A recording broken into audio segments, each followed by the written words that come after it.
নমস্কার বন্ধুরা, মিনুর রান্নাঘরে আপনাদের স্বাগত। চলে এলাম নতুন একটা রেসিপি নিয়ে। আজকে আমি রান্না করব একটা মুখরোচক খাবার। তার জন্য আমি কিছুটা এই যে বড়ি নিয়ে নিয়েছি, বিউলির ডালের বড়ি, এখানে 50 গ্রাম বড়ি আছে। আর নিয়েছি কিছুটা পেঁয়াজ, একটা টমেটো, কিছুটা ধনেপাতা, এছাড়া নিয়েছি পোস্ত, সামান্য সর্ষে আর কাঁচা লঙ্কা। এইসব দিয়ে আমি রান্না করব বড়ির ঝাল। এই বড়ির ঝাল হয়তো অনেকে অনেক রকমভাবে করে সবজি দিয়ে, কিন্তু আমি এটা পুরো শুধু বড়িরই একটা ঝাল করব। এটা ভীষণ মুখরোচক এবং সুস্বাদু একটা খাবার। গরম ভাতের প্রথম পাতে এই বড়ির ঝাল দিয়ে ভাত খেলে পুরো মুখটা ছেড়ে যাবে। দারুণ একটা রান্না। তাহলে চলুন রান্নাটা শুরু করি। বড়ির ঝাল রান্না করার আগে আমি পোস্ত আর সর্ষেটাকে বেটে নিচ্ছি। এই যে সর্ষে আর পোস্ত বেটে নিয়ে তারপরে রান্নাটা শুরু করব।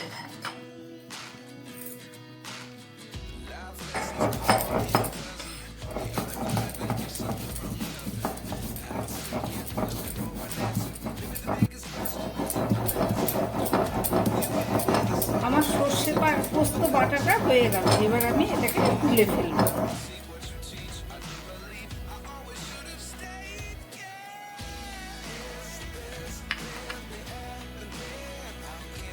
এই যে আমার সর্ষে আর পোস্ত আর কাঁচা লঙ্কা বাটা হয়ে গেছে। বড়ির ঝাল রান্না করার জন্য আমি একটা কড়াই বসিয়ে দিয়েছি, কড়াইটা গরম হয়ে যাচ্ছে। এবার দিয়ে দিচ্ছি কিছুটা সর্ষের তেল। এই রান্নাটা কি সর্ষের তেলেই হবে। আমি দিয়ে দিচ্ছি বড়ি।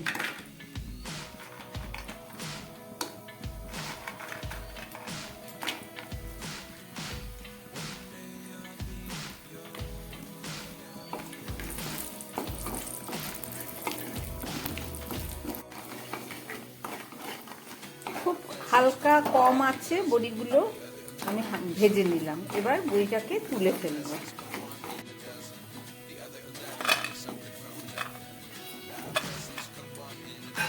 আমার বড়িগুলো ভাজা হয়ে গেছে। এবার এই তেলের মধ্যেই আমি আরো খানিকটা তেল দিয়ে দিচ্ছি।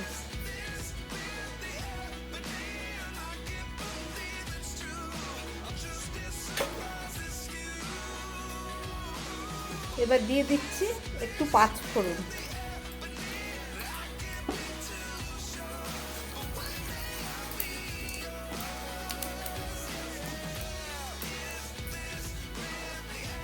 এবার দিয়ে দিলাম এর মধ্যে খানিকটা পেঁয়াজ, একটা গোটা পেঁয়াজ আমি কেটে নিয়েছি।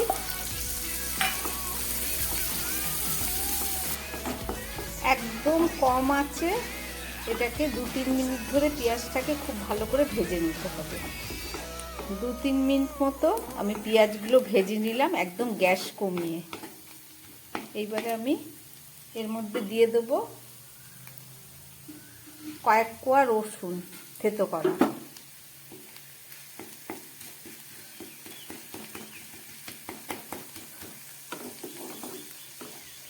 পেঁয়াজ রসুনের কাঁচা গন্ধটা চলে গেছে। এবার আমি এর মধ্যে দিয়ে দিচ্ছি কিছুটা টমেটো। টমেটোর বীজটা আমি ছাড়িয়ে নিয়েছি। এবার দিয়ে দিচ্ছি খানিকটা নুন, আর দিয়ে দিচ্ছি খুব সামান্য হলুদ।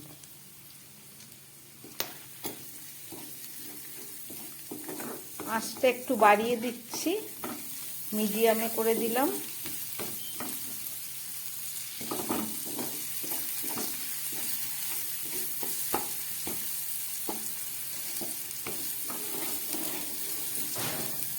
নুন, হলুদ, টমেটো সব দিয়ে ভাজা হয়ে গেল আমার পেঁয়াজটা। এবার এর মধ্যে দিয়ে দিচ্ছি একটু লঙ্কা, কাশ্মীরি মির্চ, এটা কালারটা ভালো হবে ওই জন্য। এবার দিয়ে দিচ্ছি আমি কিছুটা ধনেপাতা। ধনেপাতাটা আমি পেঁয়াজের সঙ্গে একটু ভাজবো বলে দিলাম, আর কিছুটা রেখেছি পরে লাস্টে দেবো। এবার দিয়ে দেবো আমার এই যে পোস্ত আর সর্ষে বাটা, আর 4টে কাঁচা লঙ্কা আছে।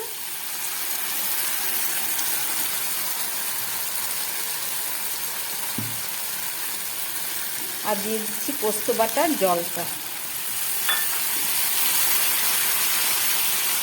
কয়েক সেকেন্ড একটু কষিয়ে নেব, কেননা বেশি কষানো যাবে না, একটু সর্ষে দেওয়া আছে, সর্ষে বেশি কষালে আবার তেতো তেতো ভাব হয়ে যায়। আমার হয়ে গেল সর্ষে পোস্ত দিয়ে কষানো। এবার আমি দিয়ে দিচ্ছি জল।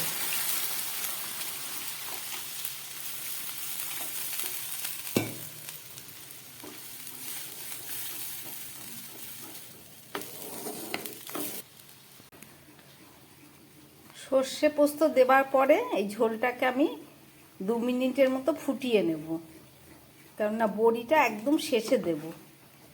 বড়ি দিয়ে বেশিক্ষণ রান্না করব না, তাহলে বড়িগুলো ফুলে নরম হয়ে যাবে, খেতে টেস্ট লাগবে না।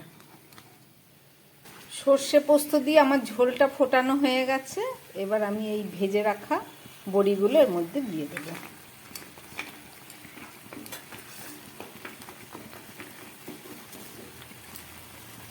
বড়িটা দেওয়ার পরে 1 মিনিট মতো ফুটবে, তারপরে আমি গ্যাস বন্ধ করে দেব। এবার আমি দিয়ে দিচ্ছি একটু কাঁচা সর্ষের তেল, এই 1 চামচ মতো দিয়ে দিলাম।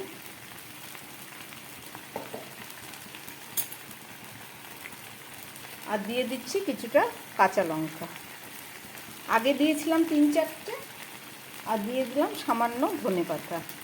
এবার আমি গ্যাসটা বন্ধ করে দেবো, আমার রান্নাটা হয়ে গেছে।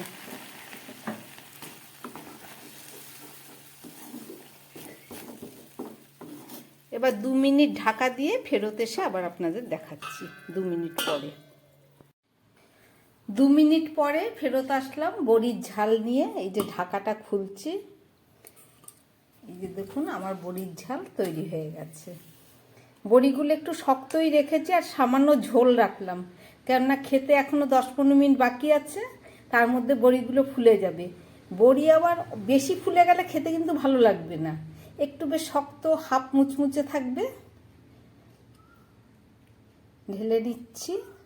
রান্না করলাম পোস্ত সর্ষে দিয়ে বড়ির ঝাল। রেসিপিটা আপনারা দেখলেন, আশা করি আপনাদের ভালো লেগেছে। একদম মুখরোচক, দারুণ সুস্বাদু একটা রান্না। যদি ভালো লাগে আমার রান্না এই রেসিপিটা, তাহলে আমার চ্যানেলটাকে লাইক শেয়ার করবেন, সাবস্ক্রাইব করবেন, যাতে আমি আগামী দিন নতুন আবার কোনো ভিডিও নিয়ে আসতে পারি। নমস্কার, সবাই সুস্থ থাকবেন, ভালো থাকবেন।